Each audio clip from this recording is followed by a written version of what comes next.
नमस्कार, welcome to Bharat and beyond. हाल ही में यूनाइटेड स्टेट्स ने एक अजीब सा यूटर्न लिया है। पहले यूएस के ऑफिशियल हैंडल से एक मैप पोस्ट हुआ जिसमें अक्साई चीन और पीओके को भारत का हिस्सा दिखाया गया, जो कि सही भी है और इंडियन गवर्नमेंट का ऑफिशियल स्टैंड भी है। भारत में इसे एक पॉजिटिव सिग्नल के तौर पर देखा जा रहा था, खासकर इसलिए क्योंकि यूरोपियन यूनियन भी हाल के समय अपने इन्फोग्राफिक्स में और अपने ट्रेड डील में भारत का करेक्ट मैप इस्तेमाल कर रहा था। लेकिन अचानक खबर आती है यूएस ने वो मैप डिलीट कर दिया है। रिपोर्ट्स के मुताबिक पाकिस्तान और चाइना के ऑब्जेक्शन के बाद ये कदम उठाया गया।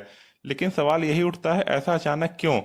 अब इसी समय एक और दिलचस्प बदलाव सामने आता है। व्हाइट हाउस की वेबसाइट पर जो इंडिया यूएस ट्रेड डील के फैक्ट शीट जारी हुई थी, उसमें क्वाइटली एडिट्स कर दिए गए। पहले उसमें लिखा गया था इंडिया ने यूएस से 500 बिलियन की परचेस का कमिटमेंट दिया है।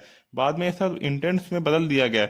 फर्क साफ है, कमिटमेंट का मतलब होता है पक्का वादा, जबकि अगर हम इंटेंट्स का मतलब देखें, उसका मतलब होता है प्रयास करना। इसी तरह पल्सेस में भी हुआ, यानी दालों के मार्केट एक्सेस भी फैक्ट शीट में मेंशन किया गया था, जबकि भारत की तरफ से ऐसा कोई औपचारिक वादा सामने नहीं आया था। बाद में ये रेफरेंस भी हटा दिया गया। डिजिटल सर्विसेज टैक्स वाली लाइन भी गायब कर दी गई, जबकि इंडिया पहले ही इक्वलाइजेशन लेवी खत्म कर चुका था। अब अगर इन सबको जोड़कर देखा जाए तो तस्वीर साफ दिखती है। यूएस एडमिनिस्ट्रेशन अपने डोमेस्टिक ऑडियंस को एक बड़े डिप्लोमेटिक दिखाना चाहता था, जैसा कि डोनाल्ड ट्रंप हमेशा कहते हैं। जैसे उन्होंने इंडिया पाकिस्तान वॉर रुकवाई और कई अन्य वॉर, जैसा कि उन्होंने हजारों वॉर क्लेम कर दी हैं। लेकिन अब इंडिया ने फैक्चुअल करेक्शन की बात रखी तो वर्डिंग्स बदल गई। जहां तक मैप डिलीशन की बात आई, कई लोग कह रहे हैं कि ये लैंग्वेज एडिट से लिंक मान रहे हैं।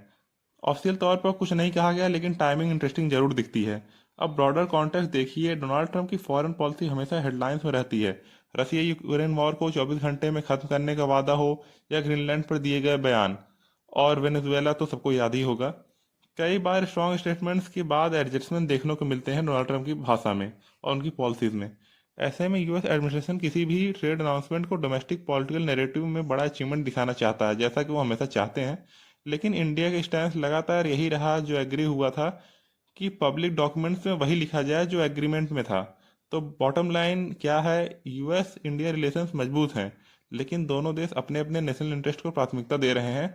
मैप हो या फैक्ट सेट, नैरेटिव से ज़्यादा इंपॉर्टेंट होता है ग्राउंड रियलिटी। जो कि क्योंकि इंडिया और यूएस के रिलेशंस अभी भी ग्राउंड पे काफ़ी मजबूत हैं। इंडिया से काफ़ी इन्वेस्टमेंट्स और लोग यूएस जा रहे हैं, यूएस से काफ़ी ढेर सारे इन्वेस्टमेंट इंडिया में भी आ रहा है। तो किसी एक के बिगाड़ने से ये नहीं बिगड़ने वाला। शॉर्ट टर्म में इसमें वॉलिटिलिटी दिख सकती है, लेकिन लॉन्ग टर्म में ये स्टेबल ही रहेगा। एकदम मायने रखता है, लेकिन लॉन्ग टर्म पार्टनरशिप फैक्ट और म्यूचुअल रिस्पेक्ट पर टिकती है। Thank you. जय हिंद।